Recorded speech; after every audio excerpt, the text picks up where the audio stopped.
Okay, hi everyone. Thanks for getting together. Just wanted to do the quick daily roundup internally. If we could, feel free to pop this on LinkedIn or send to clients, Bhargav. Firstly, I'll just cover very quickly across East Asia Pacific. The main issue that's happening in Southeast Asia today is more labour union strikes. They were outside Jakarta City Hall today. We're not sure yet whether they're going to muster. It doesn't look like they will muster again today. But it's about the minimal provincial wage and talks of not increasing it again. Now, we're talking about an amount of $1.60 a month, so it's not a major issue, one would think. However, at the same time, tens of millions, if not hundreds of millions of dollars are being stolen by government officials from medicines that aren't approved by the WHO being approved and then sold through companies owned by government officials. And even more insidious is the actual selling of vaccines donated by other countries. So despite Indonesia being a G20, it puts its hands out like it's a poor developing nation. Unfortunately, it's a very rich nation resource-wise. Young population, should be doing really well, but most of the money doesn't make it too far beyond the central government figures.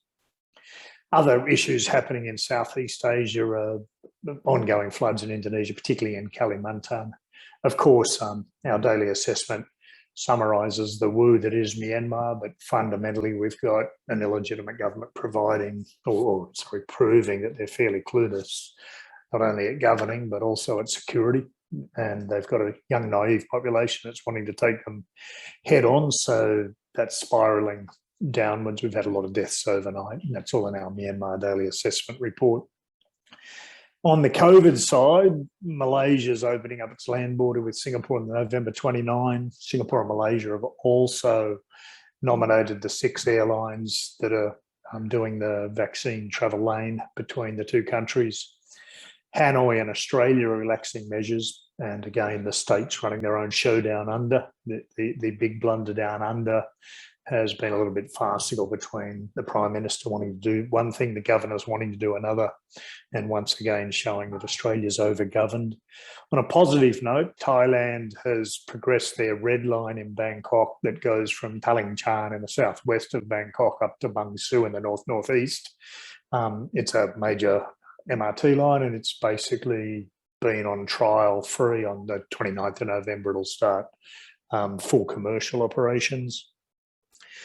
In other parts of the East Asia Pacific, of particular note, in Papua New Guinea, we've actually had an almost comical situation where the provincial administrator for East New Britain has been arrested for allegedly misappropriating about $140,000 that was intended for the Kokopo tourism hub. Also in East Asia Pacific, of particular note is that Japan is allowing certain blue-collar workers where they've got a skill shortage to continue to work in Japan on an untimed visa. Things such as farming, construction and sanitation, particularly outside of Tokyo. I guess they're the major issues in East Asia Pacific amongst the 50 issues that we've covered today. So over to you, Uday, if you'd kindly cover us off on South Asia. Sure, Paul, thanks. So I'll just quickly run through South Asia. In Nepal, there were clashes in Kathmandu. At least 7 people were injured. In India, too, there were clashes between activists of the ruling Bharatiya Janata Party and the Trinamool Congress in Tripura, which resulted in 19 people injured. Now, in Pakistan, the Tehreek-e-Labbaik Pakistan Saad Hussain Rizvi was officially released. Bhargav, I know you have a few comments on this, but we'll skip it as we've talked about this a lot. If we go over to Bangladesh, the Bangladesh Nationalist Parties called for protests across Bangladesh. Tomorrow, they want Khalida Zia, their leader, to go for healthcare in a foreign state, somewhere in Europe or the UK. Meanwhile, in Afghanistan, the UN Special Representative said the Islamic State of Khorasan has expanded across nearly all provinces, and this really comes as no surprise. We've recently released 2 special assessments on Afghanistan.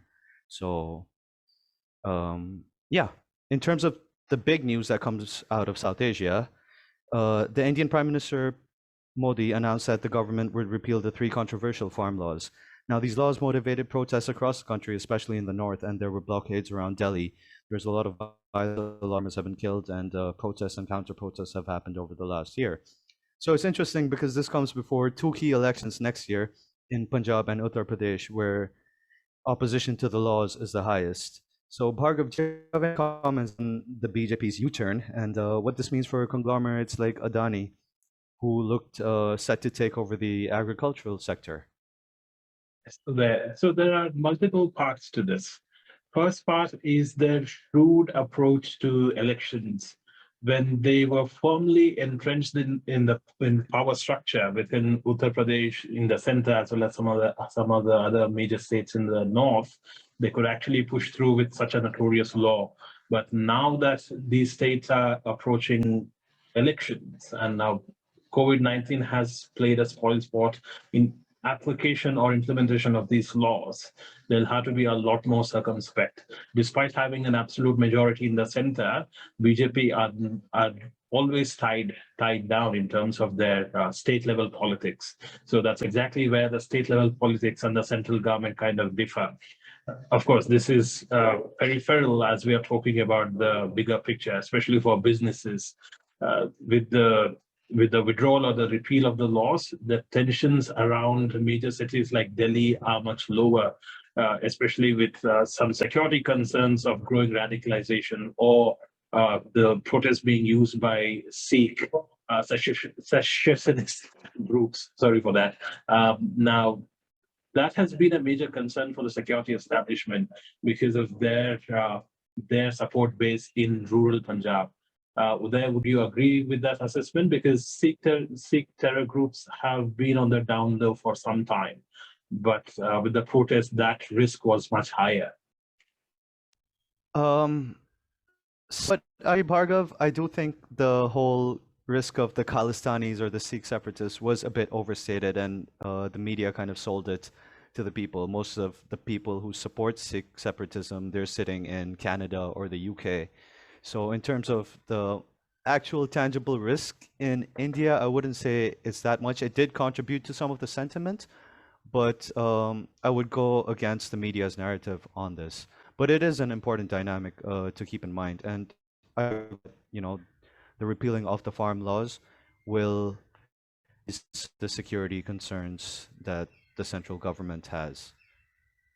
Absolutely, especially in Punjab, where the Congress-led state government is quite literally dangling on a thin wire, and in UP, a very crucial state, Uttar Pradesh, where BJP would certainly like to come back into power.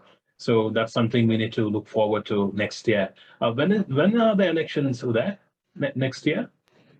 I'll have to check on that. We have Okay. I could get back to you on that, Bhargav, but there's from February to, there's 7 elections next year. And okay, so Punjab is in February and March, and Uttar Pradesh is in also February and March. Okay, so we will be issuing an advisory on that. Yeah. Thank you. That maybe Mansi can take over from here for Middle East. Sure. Thanks, Bhargav. So in the Middle East, in Iraq, there have been a series of terrorist attacks, particularly targeting this Iraqi security forces. In Diyala Governorate yesterday, 2 soldiers of the Iraqi armed forces were killed in an ambush suspected to be carried out by Islamic State terrorists. So in response to that, Iraqi Air Force launched an aerial offensive, and they managed to kill 5 suspected terrorists in the same area. The incident occurred in the Naqshbandi sector, which is located around 70 kilometers north of Bakuba. And in a related incident, but in a separate incident, it's Iraqi security forces arrested 7 suspected Islamic State terrorists. The arrests were made across the Kirkuk, Nineveh, and Al-Anbar governorates. And with regards to the Yemen conflict, the conflict seems to be trickling over across the border into Saudi Arabia. The Houthi rebels have now intensified their offensive, and they're carrying out cross-border attacks into mainland Saudi Arabian territory. They have been targeting the civilian infrastructure, including airports. So yesterday, the Saudi-led Arab coalition intercepted and destroyed a drone aimed at the Abha International Airport. It would have been the sixth such attack only in the last few months. And in Africa, pro-democracy protests have continued in Sudan despite the violent crackdown by the security forces. Just day before, on November 17, at least 14 people were killed after security forces opened fire on protesters protesting against the military coup that took place last month. And authorities in Sudan have also now reinstated telecommunications and internet connections across the country. So activists have continuously protested against this, and now the intermittent telecommunications network has been restored. And that's it from Africa and Middle East. Bhargav, if you can take over. Thank from you, Mansi. Europe. In Europe, especially in Eastern Europe, the tensions continue to boil over. Latvia is planning to install a 37-kilometer long temporary fence along the border with Belarus. And Belarus has always been a sore thumb sticking out of Europe with a dictatorial government, which is allegedly backed by Russia. Moving over to Germany, there are newer, stricter COVID-19 regulations wherein unvaccinated citizens will not be allowed to access public spaces. And this is very likely going to trigger some protests, especially from the far-right groups. Speaking of far-right groups, in Italy, they're cracking down and they have arrested about 29 people in the country in their crackdown, nationwide crackdown against the far-right groups. While there are other issues of protests or strike being called across the country by the taxi drivers union on November 24th. Paul, that's about it from Europe. Any inputs or final comments? No, I think that's great. Thanks for the quick roundup, guys. Really appreciate it. Have a good remainder of the day and a great weekend if we don't chat before then. Cheerio.